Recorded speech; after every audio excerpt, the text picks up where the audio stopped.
Dari segi cerita dia, research banyak lakukan oleh scriptwriter iaitu Amir. Dia yang base kan cerita asalnya daripada Hikayat Merong Mahawangsa dan kita tambahkan artistic atau creative license ke dalam cerita itu sendiri. Tapi dari segi visualnya, apa yang anda tonton di depan kamera seperti set, kostum, kelakuan dan sebagainya, memang itu dibuat research juga. Jadi cerita memang mengikut format dan struktur hikayat itu, tapi kita juga ada keluarkan beberapa perkara sebab memikirkan pasal sensitiviti sesetengah orang dan juga kesesuaian dengan cerita dan bagaimana ia diterjemahkan secara sinematik. We have the ships and we have the men, the best that Goa can send.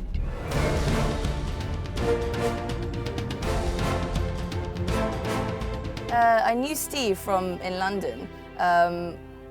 We trained together, and one day we met and we did an exercise together, and then we started talking and he told me about this film, and he said that they were looking for a Chinese princess, so he asked for my photo and CV and then sent it to Yusry, and then did an online audition which I left on YouTube. So they saw that, and yeah, that was how I got it. I got my audition down on tape and the tape was sent to KRU. Norman and Yusry had a look, liked it, thankfully, and flew me over. Mungkin zat-zat yang ada pada diri aku ni amat sesuai untuk membawakan diri kamu. Bila dapat baca skrip dan tengok jalan ceritanya, saya begitu tertarik sekali.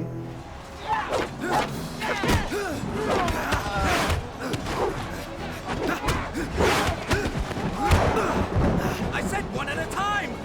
Saya ingin kenalkan pelakon ekstra kita yang terbaik di set ni, nama dia Atan. Atan, apa khabar? Sihat.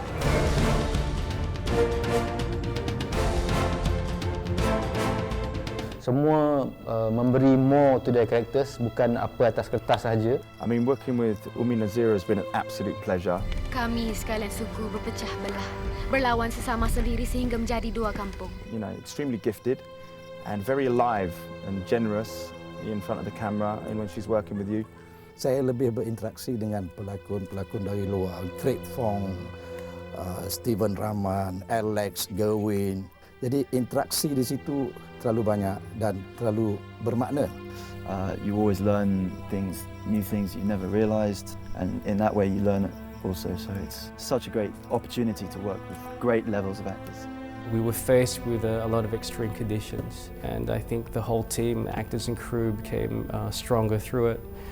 Everything else seems easy after this.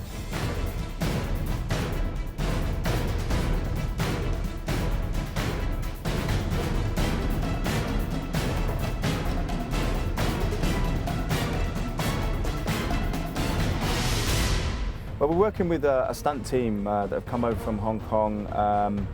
That they've got countless years of experience between them, and they come up with a lot of interesting movement. It's almost like ballet. It's beautiful to watch, and I think the results will speak for themselves.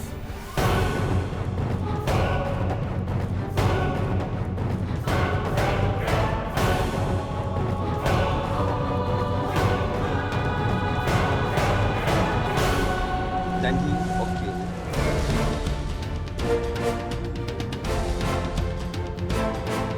Preparation all in all lebih kurang setahun, tapi 3 bulan sebelum shoot kebanyakannya dah ready lah, because untuk dibetulkan, ada yang benda yang dah dalam gambar cantik, bila dah buat tak berapa sesuai, so kita modify dan sebagainya. We went for acting course with Fatimah Abu Bakar, and we did some repetitions with the lines.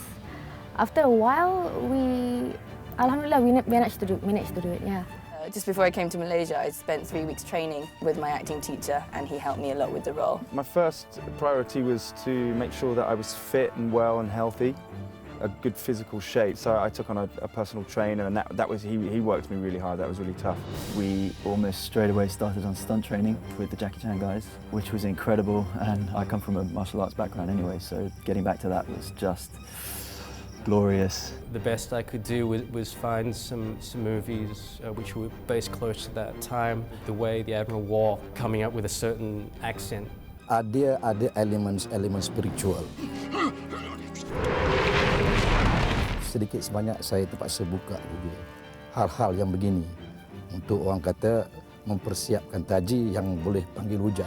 Apa yang director brief I dengan reference yang dia bagi, kita buat sketching and then dia akan tengok sketch apa from every character. Everything dah approve dan baru kita start buat. We prepare a lot of work. Before 1 month filming, we have a training. So if you see this movie, not even though say they are like done it on set, so actually we do a lot of prepare work. Kita buat reki apa semua dalam sebulan juga dengan drawing, design dan buat proposal apa quotation harga. Kita buat set ni mengambil masa ada yang 3 bulan set.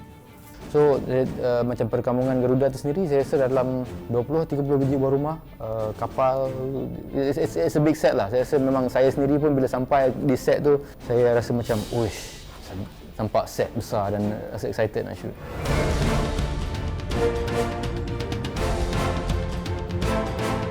KRU went to China to pick out the costumes for the Chinese soldiers, especially the Admiral's costume. I think they had to get permission by the government to bring over these because a lot of these were actually weapons as well, and the swords and everything.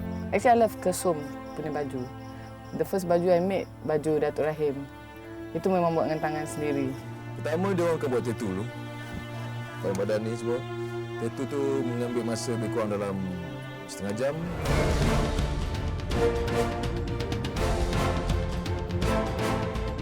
Hardest scene was when I had to say goodbye to Merong Mahawangsa.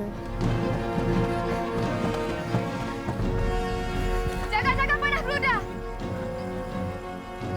Kalau diluka, di sini ada ubatnya.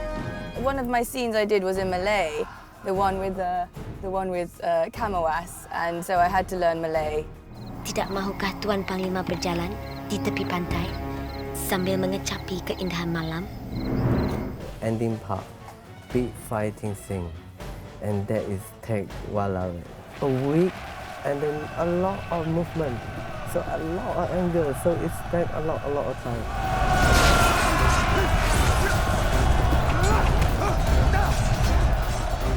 Literally, it just drains and saps your energy when you're throwing down a big fight, fighting 100 Rubens. I mean, it gets pretty tough, but one of the most challenging and rewarding jobs I've ever done.